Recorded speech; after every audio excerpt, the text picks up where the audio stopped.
예, 어제에 이어서 오늘도 정세균 국무총리 후보자에 대한 인사청문회가 국회에서 진행되고 있습니다. 삼권 분립 훼손 문제를 놓고 뜨거운 공방이 이어진 어제에 이어서 오늘도 새로운 공방이 이어지고 있습니다. 자세한 이야기는 정태근 전 한나라당 의원 그리고 박원석 전 정의당 의원과 함께 나눠보겠습니다. 네, 두 분 어서 오십시오. 예, 안녕하세요. 반갑습니다. 자, 어제에 이어서 오늘도 역시나 가장 큰 쟁점은 이 삼권 분립 훼손에 관한 문제였습니다. 이제 정세균 후보자는 한 번 의장이 뭐 영원한 의장이냐 이렇게 강하게 반박하는 모습도 좀 눈길을 모았는데요. 일단 어떻게 들으셨습니까?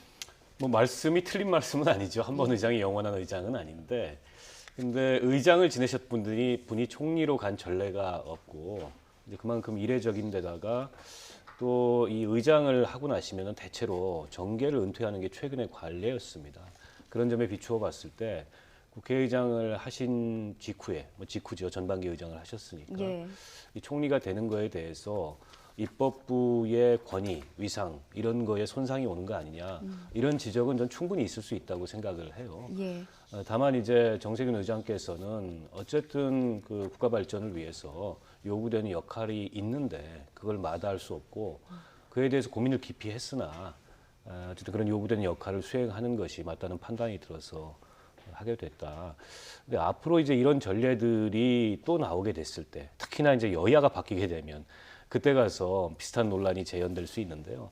청문회 중에서도 그런 공방이 있었지 않습니까? 아니 박근혜 정부 때는 안대희 전 대법관이나 또 헌법재판소장을 지내신 분이나 이런 분들을 총리 지명하지 않았었냐. 그것도 역시 삼권분립에 위배되는 거고 삼권분립을 따지자면은 판사는 왜 국회의원을 하냐. 뭐 이런 등등의 논란이 있었는데 제가 보기에는 뭐 주고받을 수 있는 공방이기는 하나 뭐 저게 이제 총리 자격의 어떤 결격이 발생하는 문제라거나 뭐 그런 차원의 문제는 아닌 것 같습니다. 예. 저는 앞으로 이런 일은 있어서 안 된다고 생각을 합니다. 물론 이제 사람 개개인에 따라서는 뭐 국가를 위해서 다양하게 기여를 할 수 있습니다만 우리가 이제 헌법을 만들고 그 시스템에 따라 가지고 상권 분립을 이뤄낸 그런 기본적인 정신이 있는 것이거든요. 예. 그래서 대단히 제가 보기에는 부적절한 선택이고 그래서 대통령께서도 여러 가지 망설임이 있었다고 얘기를 했기 때문에 저는 아예 그랬으면 좋겠습니다. 그 국회법에 앞으로 이제 국회의장을 지내신 분은 그러니까 지금 국회의장이 사실 이번에 문희상 의장님도 상당히 국회를 공정하게 진행하지 못했다는 문제가 제기돼가지고 저는 다음 국회 때는 아예 국회의장의 임기를 4년으로 하고 당적을 뭐 지금 이탈하는 건 말할 것도 없고 앞으로 이제 행정부에 가서 왜냐하면 헌법상으로 국회 위치가 먼저 있어요. 그래서 국회의장이 행정부에 가서 일을 하는 것에 대해서는 제한을 두는 그런 국회법을 아예 만들어야 되는 것이 아닌가 이런 생각을 해봤습니다. 예. 근데 제가 조금만 부연하면 예. 이 삼권 분립이 굉장히 엄격하게 지켜지는 미국 같은 나라에서도 대통령을 하고 나서 종신직인 대법관으로 일한 전례가 있어요. 그리고 지금 이제 오바마 전 대통령이 아마 민주당이 정권을 탈환하게 되면 종신직 대법관이 될 가능성이 있다 이런 관측들도 나오고 있거든요. 그런 면에서 봤을 때 원론적으로는 이 삼권 분립을 정확하게 지키고 또 그걸 헌법적 가치에 맞게 발전시키려면 이번 같은 사례가 적절치는 않으나 그러나 이제 미국을 보더라도 그런 사례가 없는 건 아니기 때문에 그런 점도 좀 가만히 돼야 될 것 같습니다. 네. 지금 쟁점이 지금 방금 얘기하신 상권 분립 부분, 그러니까 훼손이냐 아니냐 그 부분과 함께 또 뭐 각종 비리 관련 의혹들도 나오고 있습니다. 특히 뭐 아들, 딸 각 1억 5천만 원씩 모두 3억 원에 달하는 뭐 결혼 축의금을 받았다. 뭐 이런 부분도 어떻게 보면 뭐 불법은 아니지만 국민 이제 감정에 과연 그게 맞느냐 뭐 이런 지적도 이어졌는데 자. 이번 이 청문회 지금 아직 끝난 건 아니지만 네. 보면서 결정적인 한 방이 있었는지를 두 분한테 각각 한 번씩 여쭤봐야 할 것 같아요. 결정적 한 방이라 그럴 거는 없었던 것 같아요. 정세균 의장이 워낙 정치를 오래 하셨고 또 이제 대권 꿈도 한때 가지셨던 분이었기 때문에 본인의 자기 관리나 또 주변 관리를 엄격하게 한 것으로 그렇게 평가를 받고 있고 그렇다 보니까 청문회에서 이러저러한 지적들은 나왔는데 근거 있는 충분히 제기될 만한 의혹이라기보다는 어쨌든 지금 야당 입장에서는 이 국무총리 지명과 관련해서 그냥 뭐 대통령이 지명했으니까 통과시켜줘 이럴 수는 없는 거지 않습니까? 예. 그런 차원의 문제 제기 정도로 보이고요. 오늘 이제 청문회를 마치게 되면 이제 인준 여부가 쟁점이 될 텐데 지금까지 청문회에서 제기된 의혹 수준을 가지고 뭐 인준을 안 한다 그러면은 다소는 좀 억지스러운 그런 입장일 것 같아서 제가 보기에는 지금 청문회 흐름대로라면은 별다른 쟁점 없이 인준까지 되지 않을까. 다소 시일이 걸리더라도. 예, 무난할 것이다라고 전망을 해주셨는데요. 정 의원님께서는 어떻게 저도 보십니까? 뭐 인준 자체에 큰 문제는 없을 것인데 예. 아마 이제 의장을 하시다가 갔다는 것 때문에 소위 4+1에 해당하시는 분들 중에서도 부표를 던지시는 분들이 일부 계실 거라고 보고 특히나 이제 인사에 관한 표결은 저희가 이제 기명 투표를 하는 게 아니거든요. 저희가 네. 투표함에다 무기명을 넣거든요. 근데 제가 한 가지 아쉬운 이미 이제 뭐 정세균 그 후보자께서는 뭐 산업자원부 장관을 지내신 분이고 청문회도 하셨기 때문에 뭐 크게 결정적 하자가 발생하지는 않는데 예. 예를 들면 그런 거예요. 지금 당 대표를 지내셨고 장관을 지내셨고 근데 왜 이제 쓴 돈보다 수입보다 쓴 돈이 많냐 이러니까는 이제 이 소위 축의금 문제가 나온 거거든요. 예. 근데 저는 이랬으면 좋았겠죠.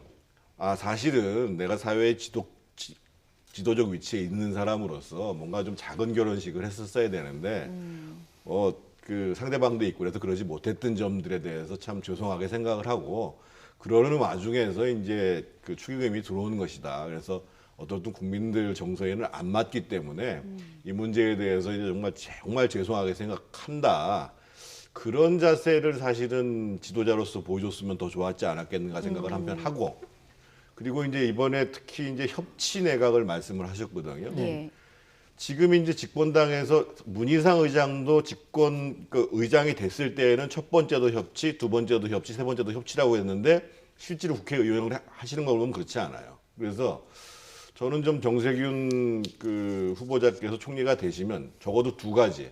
하나는 특히나 이 문재인 정부의 인사 난맥상과 관련해 가지고 좀 직언을 할 수 있는 총리가 될 필요가 있고 예. 총리가 나서서 정말 야당과 협치할 수 있는 그래서 총리가 나서서 야당과 대화를 하는 그런 총리가 됐으면 좋겠다는 기대를 좀 해봅니다. 예. 자, 저희 이 얘기도 해보죠. 사실 어제에 이어서 정세균 후보자의 이 대권 도전 질의에 대한 질의도 지금 이어지고 있는 상황이거든요. 저희가 잠시 녹취 준비했는데 들어보시겠습니다. 예스맨이 되고 잘 보여서 또 후일 어떤 정치적인 입지를 도모하려는 그런 것 아니냐 이래 우려하는 사람이 있어. 저는 대통령께 직언을 하겠습니다. 이렇게 공언을 했습니다. 저는 앞으로 그렇게 할 작정이고요. 이제 대통령에 대한 평가는 뭐 정파에 따라서 또 세대나 특별한 개인에 따라서 많이 다르다고 생각합니다. 그래서 이 대통령에 대해서 좋은 평가를 하는 말씀도 경청하지만 그렇지 않은 부분도 경청을 하면서 소통을 해야 된다고 저는 생각을 합니다. 총리로서의 임무를 성공적으로 끝낸 뒤에는 대권에 도전하지 않겠느냐 하는 잠재의식이 있는 것으로 보입니다. 여기에 대해서 어제 입장을 분명히 해주셨는데 같은 입장이십니까? 예, 그렇습니다. 예, 지금 뭐 후보자도 청문회에서 대통령께 직언을 하겠다라고 얘기도 했고 지금 의원님께서 뭐 지적을 해주신 문 정부의 인사낭맥에 대해서는 직언을 할 필요가 있다라는 지적에 대해서도 사실 야권의 입장에서는 뭐 주호영 의원이 지적한 대로 예스맨이 되어서 어떻게 보면 정치적인 후위를 좀 도모하는 것이 아니냐 이런 우려가 있는 것 같은데 정세균 후보자는 대권 도전하지 않겠다라고 선을 그은 상황입니다. 어떻게 바라보시는지요? 청문회에서 논란이나 쟁점이 될 수 있는 부분이었죠, 분명히. 그런데 정세균 후보께서 어쨌든 분명하게 선을 그으면서 더 이상 그게 이제 논란거리가 안 된 것 같아요. 그리고 이 정부 그 지금 현재 이낙연 총리도 마찬가지지만 그 대통령의 리더십 스타일이 책임 총리와 거의 가깝게 예. 총리의 권한도 상당히 부여하고 또 총리의 얘기를 경청하는 편에 속하기 때문에 그런 대통령의 리더십 스타일로 봤을 때 아마 총리로서 그냥 단순히 과거와 같은 그런 대독 총리, 의전 총리가 아니고 필요한 부분에 있어서는 분명하게 직언을 할 수 있는 그런 여지가 있고 예. 또 그런 역할을 하겠다라는 점을 분명하게 답변을 한 것 같고요. 예. 그러나 이제 총리가 되신 이후에 막상 이제 총리 직무를 어떻게 수행하는지는 지켜보고 또 그때 가서 또 다른 평가들이 나올 수 있겠죠.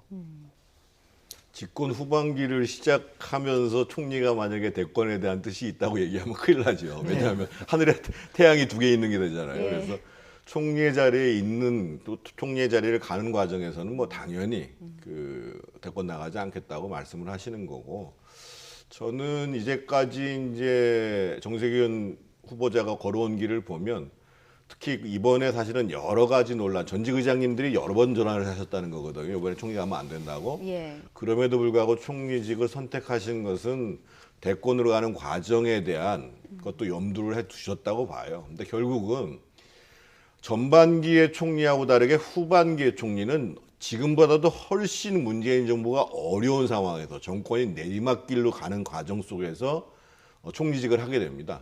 그리고 그 4.15 총선의 결과가 어떻게 나올지도 모르는 상황이고, 그래서 사실은 더욱더 정치력을 발휘하셔야 되고, 그래서 지금 청와대 스타일로 봐서는 청와대 내부에서 그렇게 직원이 많이 나올 것 같지 않아요. 그럼 결국은 그 문제에 대해서 총리로서 정말 고언을 하고 바로잡을 건 바로잡고, 가장 대표적인 게 사실은 조국 그 법무부 장관 후보자와 관련해 가지고 그 당시에 보면 작년 9월 달에 소위 뭐 총리나 비서실장 그리고 당대표 원내대표가 한테 대통령이 의견을 구했을 때 그 당시에 사실은 총리는 임명하는 것이 바람직하지 않다고 했음에도 불구하고 그걸 관철시키지 못했다는 거거든요. 그래서 저는 그런 점들을 비춰봤을 때 특히나 문재인 정부가 어려운 시기로 가는 과정에서 총리를 하는 것이기 때문에 정말 정세균 의장께서 아주 단단히 마음을 먹고 그 총리로서 할 바를 다 하고,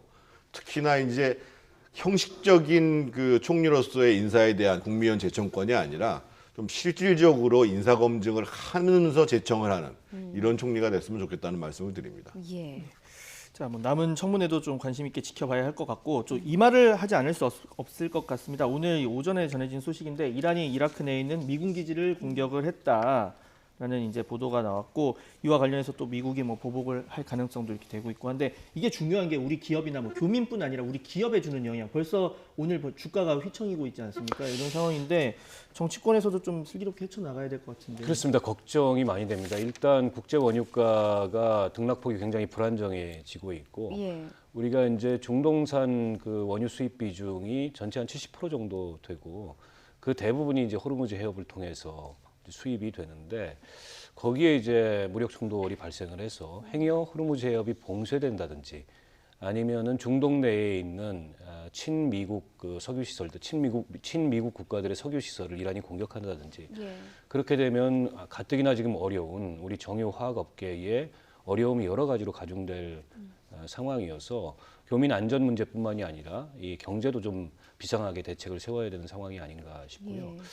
지금 이제 핵심 쟁점이 파병인데 미국은 공개적으로 지금 요청을 한 상황이고, 지금 이제 일본 그리고 한국에 요청을 했고 뭐 기타 우방들의 요청을 했는데, 뭐 일본의 움직임을 봐야 되겠습니다만 우리 정부로서는 굉장히 좀 곤혹스러운 상황에 놓여 있는 건 맞고, 그러나 이게 지금 뭐 평시 상태에도 파병이 국회에서 상당히 쟁점이 되는데, 지금처럼 이렇게 준전시, 더 나아가서는 전시가 될지도 모르는 상황에 이 파병을 한다는 것은 국민들 반대도 굉장히 거셀 거고 정부도 부담을 느낄 수밖에 없지 않을까 싶습니다. 예. 근데 그 말씀하신 대로 해리스 주한 미군 대사가 이제 공개적으로 한국에 좀 파병을 요청한다라고 요청을 한 상황이기 때문에 우리 정부로서는 참 대응하기가 상당히 고민이 될 거라는 생각도 듭니다. 어떻게 해야 좀 그렇죠. 두 현명하게 가지 할수 있을까요? 측면이 있는 거지. 하나는 이제 군사 외교적 측면으로서의 어려움이 있고, 또 한 가지는 경제적 측면이 어려움이 있는 것인데, 저는 이럴 때 청와대에서 NSC 소집을 한 것 이미 한번 했잖아요. 그것뿐만 아니라 사실은 그 여야당의 대표 그리고 특히 외교 국방 관련 그 주요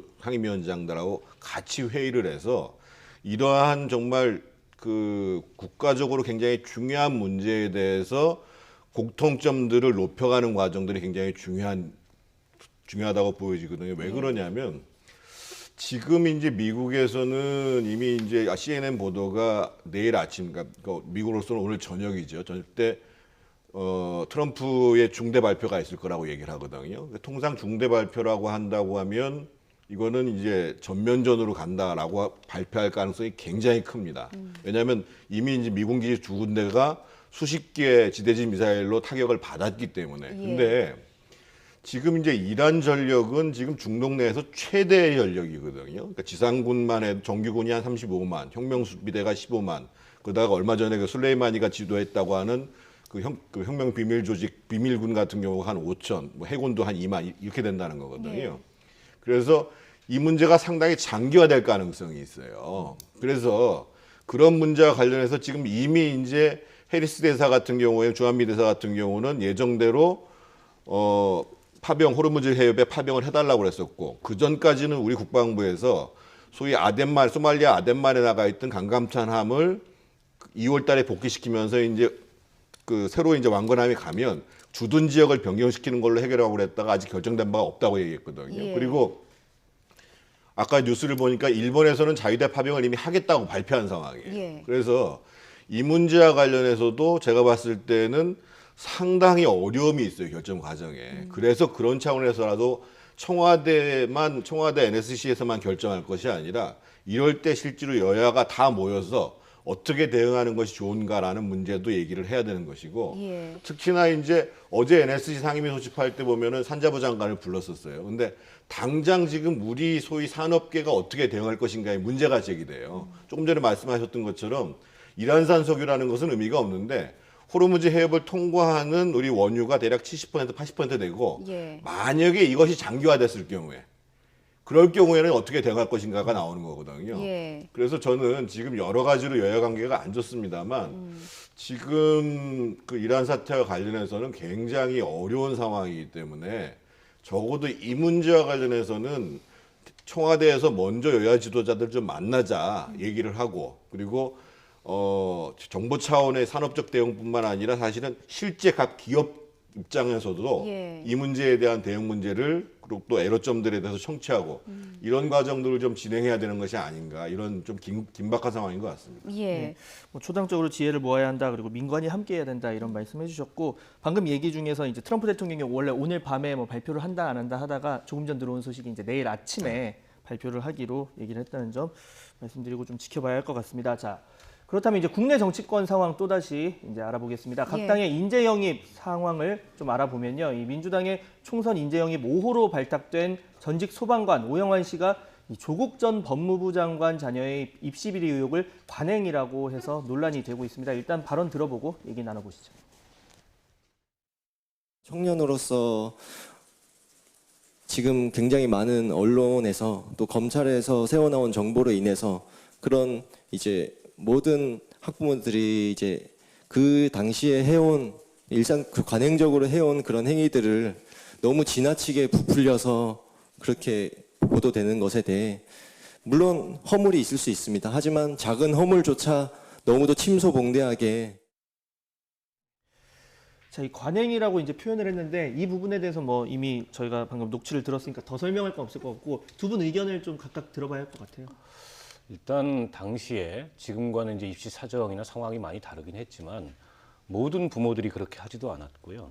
그걸 또 관행이라고 보기도 좀 어려운 면이 있어서 저 문제가 이제 민주당 내에서 특히 이제 영입 인사의 답변에 대해서 뭐 당원들이 반발하든지 이런 논란이 있으니까 나름 이제 모범 답안을 민주당 표 모범 답안을 얘기한 것 같은데 근데 저분이 이제 청년이시잖아요. 예. 소방관이라는 그런 특수 직역에 종사하기는 하지만 직역 대표성을 갖고 온 거긴 하지만 청년 신인 정치인의 답변 치고는 너무 어떻게 보면은 좀 이 정제된 그런 답변을 하려고 했던 거 아닌가. 오히려 그에 대해서 여러 가지 지금 비판들이 제기가 되고 있고 사실관계도 틀리고 또 동시대의 청년들이 느끼는 이번 사안을 대하는 감수성과도 좀 많이 틀린 거 아니냐. 예. 그런 면에서 봤을 때 앞으로도 뭐 논란이 그 영입 인사들이 꾸준히 들어올 거고 그 영입 인사들마다 일종의 이제 검증하듯이 저런 질문이 제기가 될 텐데 저는 그런 문제의식이 좀 있습니다. 자유롭게 본인의 소신과 의지에 따라서 답변을 할 수 있어야 되고 또 저분들이 큰 틀에서 민주당의 철학과 비전에 동의해서 민주당과 함께 정치를 하겠다고 온 분들인데 예. 그런 영입 인사들에 대해서 저 질문을 통해서 뭔가 검증을 하려는 듯한 그런 분위기 이게 지금 민주당 내에 있는 것 같아요. 그거는 그다지 그렇게 바람직하지는 않은 것 같습니다. 이 발언 또 어떻게 보셨는지요? 정말 좀 안타까운 게요. 그러니까 이제 그 전에 아마 이제 그 2호 영입 청년이라고 해서 원종건 씨라는 분이 들어왔을 때 예. 조국 장관 문제에 대해서 도덕적 해이다라고 얘기를 해서 엄청나게 질타를 받았다는 거잖아요. 예. 저는 사실은 오영환 씨 개인을 탓하기보다 지금 소위 더불어민주당과 소위 문재인 정부를 지지하는 분들의 진영에 지금 문제가 있다고 보여지는 거거든요. 예. 당연히 저런 분들이 오면 요즘 젊은 세대들 같은 경우에 공정이라는 말을 넘어서 형평이라는 말을 쓴다고 얘기를 해요. 그러면 그 시각으로 봤을 때는 도저히 용납되기 어려운 점들이란 말이에요. 근데 그것을 얘기하는 것이 마치 문제인 거고, 그래서 그것을 질타를 하니까 그 다음에 들어온 사람은, 저는 사실은 오영환 씨가 실제 저렇게 생각하지 않았을 거라고 보여지거든요. 그런데 영입돼서 뭔가 출마를 해야 되니까, 뭐 비례대표든 지역구도 출마를 해야 되니까 예. 아, 이렇게 얘기해야 되나 보다. 이게 무슨 얘기냐면 소위 건강한 정신을 진영적 논리로 억압을 하는 문제가 발생하는 거예요. 예. 그렇게 되면 전체 진영, 소위 문 대통령과 민주당을 지지하는 진영 전체의 의식의 마비가 생기는 겁니다.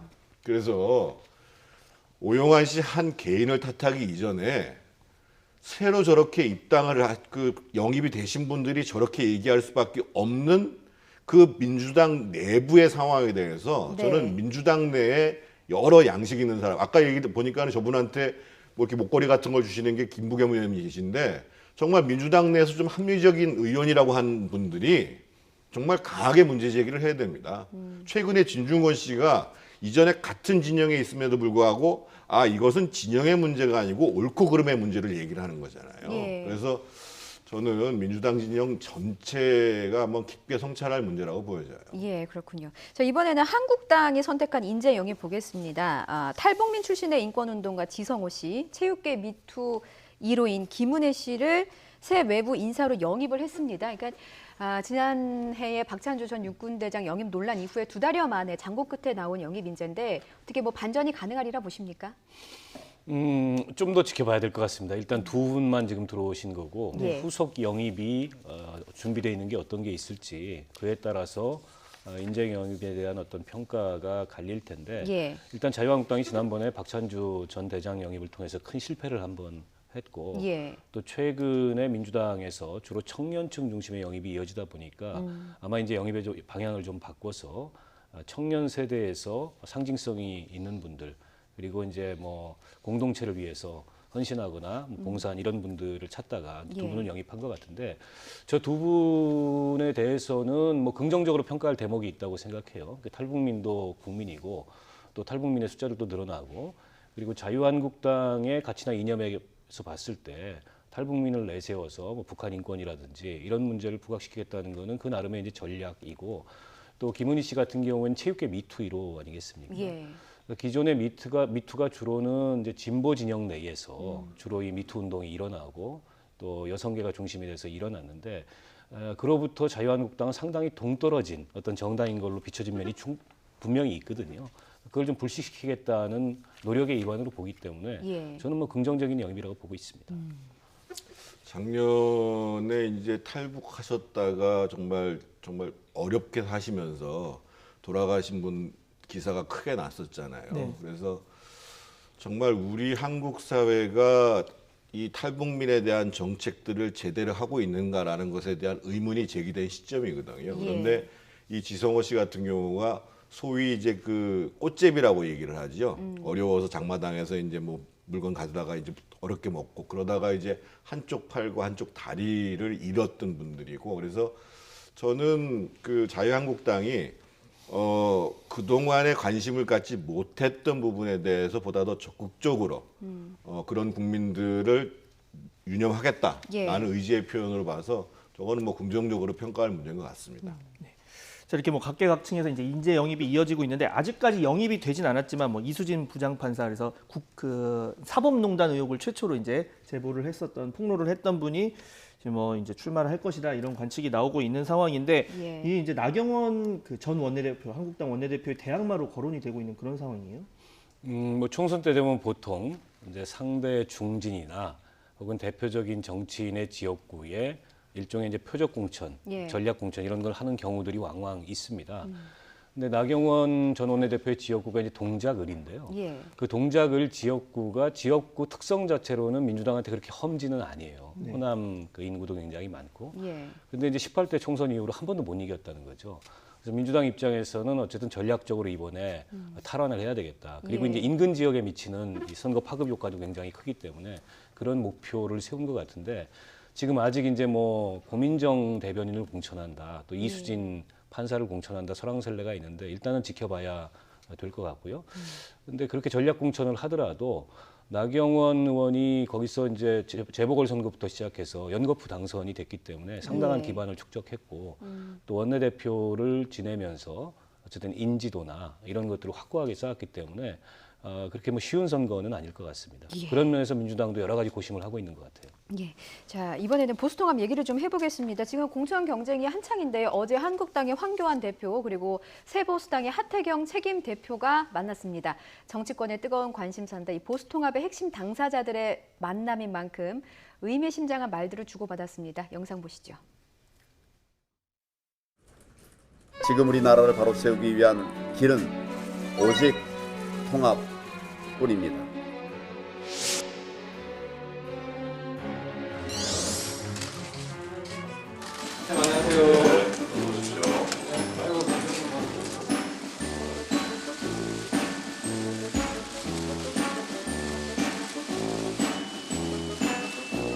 어렵게 또 희망을 품고 새로운 보수당을 창당하게 된 것을 축하드립니다.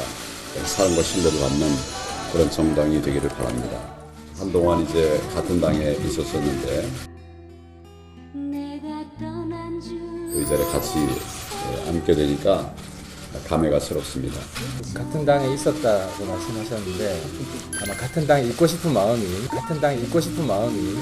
그렇게 표현되신 것 같습니다. 무너져가는 대한민국을 바로잡을 세력은 바로 우리 야당들이다. 그런 점에서 전적으로 같은 생각을 가지고 있다고 봅니다.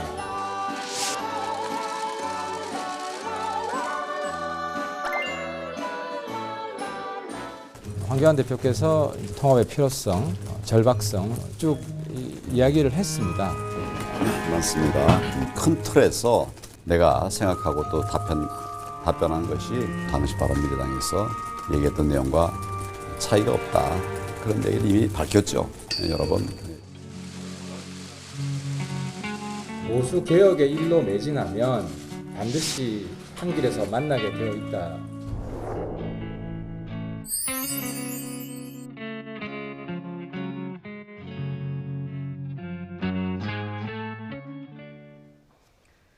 예, 어제 참 많은 관심을 받은 만남이었습니다. 저희 자막처럼 거리가 좁혀졌나 조금 애매합니다. 황 대표의 답변이요. 큰 틀에서 내가 생각하고 답변한 것이 뭐 큰 차이가 없다는 걸 이미 여러 번 밝혔다라는 답변은 어떻게 들으셨습니까? 사실 보수 혁신이라는 말도 당연한 말이지만 굉장히 어렵고요. 왜냐하면 각자가 생각하는 혁신의 내용이 다르거든요. 더더군다나 통합을 해서 새 집을 짓는 문제는 더 어려운 거거든요. 그럼에도 불구하고 통합의 얘기가 양당 내부뿐만 아니라 소위 문재인 정부에 대해서 심판을 해야 되겠다라고 하는 국민 지정에서 계속 나오는 이유는 네. 그런 그 심판의 민심을 제대로 반영하기 위한 소위 단일 후보로서의 그 총선 구도를 만들어야 된다는 거거든요.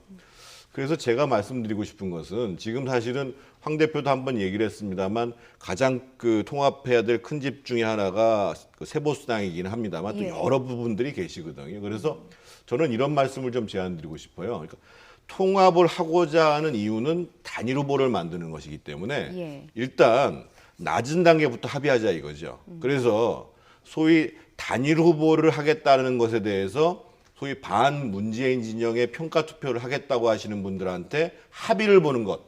이거를 먼저 하고 예. 얘기가 잘 되면 통합을 할 수가 있는 거고 그렇지 않으면 그냥 단일 후보로서 예를 들면 저희가 지역구 내에서 미국식의 완전 개방 경선 오픈 프라이머리라고 하죠. 그런 형태든지 아니면 여론조사 경선을 하든지 해서 그럼 이쪽에서 소위 반문 야권 후보로서 누가 적합하냐라는 것을 선정해낼 수 있거든요. 그래서 지금 시간도 많지 않은 상황 속에서 낮은 단계부터 그러니까 후보 단일화부터 합의해 가는 그래서 통합이 설사 안 되더라도 소위 야권 진영이 단일 대우로 총선을 치를 수 있는 이런 방안을 실질적으로 검토하는 것이 필요하지 않을까 이런 생각을 해봤습니다. 지금 보면 뭐 이 보수통합과 관련해서 사실 유승민 의원 같은 경우는 오늘도 얘기를 했는데 뭐 지분 이런 거 관심 없다. 그 3원칙만 지킨다면 합칠 수 있다. 이런 얘기를 했는데도 여전히 이제 친박계 일부 의원들 사이에서는 뭐 공천 지분에 관심이 있는 것 아니냐 이런 식으로 불만을 나타내고 또 새로 뭐 한강과 양재천이 합쳤으면 그냥 한강이지 왜 그걸 뭐 새로 이름을 바꾸고 하느냐 이런 얘기까지 나오고 있는 상황입니다. 일단 새로운 보수당은 상대적으로 몸이 좀 가볍죠. 예. 그 현역 의원들이 이렇게 많지 않으시고 또 전직 의원들까지 포함해도 내부의 스펙트럼이 그렇게 뭐 복잡하거나 그러지 않은데 문제는 이제 한국당이 내부가 복잡하다 보니까 좀 전에 하태경, 황교안 두 분이 마주 앉아서 얘기할 때도 한쪽은 가급적 좀 명시적이고 구체적인 어떤 통합의 원칙 같은 것들을 얘기하려고 하고 예. 황 대표는 상대적으로 좀 두루뭉술하게 넘어가고 싶어 하시는 것 같고 이 상황이 조금 더 반복되지 않을까 싶어요. 그래서 유승민 전 대표가 계속 3원칙을 강조하는 것도 결국 그 3원칙 속에 어떤 세력까지 통합이 가능한지라는 답이 들어있는 거고 예. 이를테면 우리 공화당처럼 아예 원천적으로 이 박근혜 전 대통령에 대한 탄핵을 부정하는 이런 세력과는 통합을 할 수 없다는 전제가 깔려 있는 거잖아요. 그렇게 보면 이제 황교안 대표 입장에서는 뭐 우리 공화당까지 포함하는 그런 더 큰 통합도 열어놓고 생각을 하고 있고 당내에 또 예. 우리 공화당과 비슷한 박근혜 전 대통령 탄핵에 대해서 입장을 갖고 있는 분들도 있기 때문에 이게 앞으로 지금 뭐 그 서로 통합은 얘기하고 있습니다만 통합의 원칙이나 출발점이나 기준을 뭘로 할 건지 세력 범위를 어디까지로 할 건지 예. 그리고 나서 마지막에 이제 지분을 그럼 어떻게 할 건지 산 넘어 산처럼 첩첩산중의 논의가 기다리고 있어서 예. 그게 간단치는 않을 것 같습니다. 예. 자, 그 얘기 여기까지 듣겠고 이제 또 다른 두 사람의 설전을 좀 이야기를 나눠보겠습니다. 유시민 이사장과 진중권 전 동양대 교수와의 설전인데 유시민 이사장이 이별을 통보했다고 합니다. 관련 영상 보고 오시겠습니다.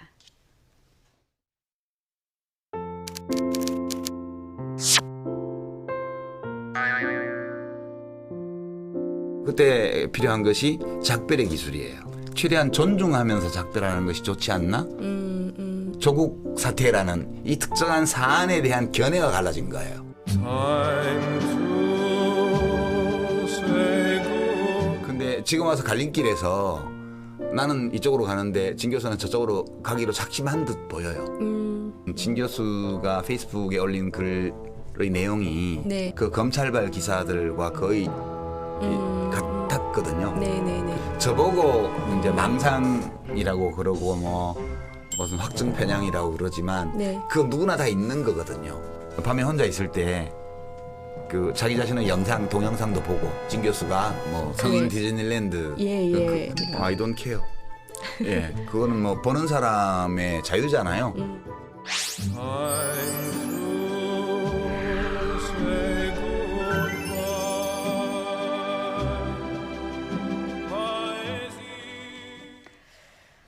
이 조국 사태를 바라보는 시점이 정반대였습니다. 유시민 이사장, 작별에도 기술이 필요하다.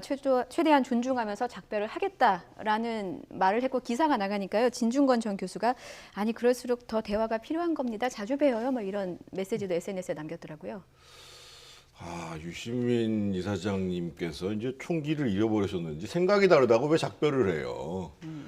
진중권 교수는 분명히 이렇게 얘기를 하잖아요. 자신은 여전히 문재인 정부가 성공하기를 바라고 그렇기 때문에 잘못된 것에 대해서 지적하고 있다고 얘기를 하잖아요. 예. 저도 예를 들면 과거에 이명박 정부를 만들어가는데 뭐 손가락 안에 들었던 사람입니다만 그 정부가 잘못 가면 안 되기 때문에 직언을 하는 거거든요. 그러니까 진중권 교수는 직언을 하고 있는 거예요.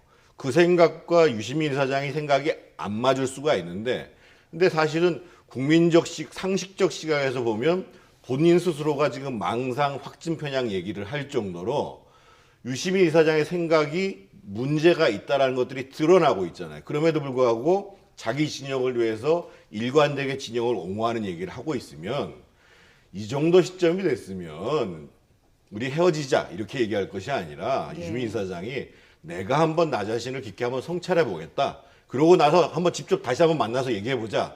이게 사실은 유시민 이사장도 굉장히 사회의 중요한 지도자잖아요. 지금 노무현 재단의 이사장을 맡고 있잖아요. 예. 참 우리 유시민 이사장 안타까워요. 예, 박 의원님은 어떻게 보셨습니까? 글쎄요, 뭐 이 주제가 나오면 저희는 참 곤혹스럽습니다.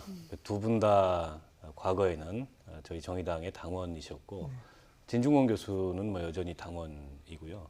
또 두 분이 정의당을 대표하는 그 노회찬 전 의원님과 함께 팟캐스트도 했기 때문에 예. 사실 인간적으로나 정치적으로나 그리 멀지 않은 가까운 사이였습니다. 근데 이번에 앞서 이제 유시민 이사장도 얘기를 하셨듯이 가치관이 다른 게 아니고 이 조국 사태라는 특정 사안을 두고서 입장이 갈렸는데 저는 입장은 갈릴 수 있다고 생각하고 서로 다를 수 있다고 생각하는데 예.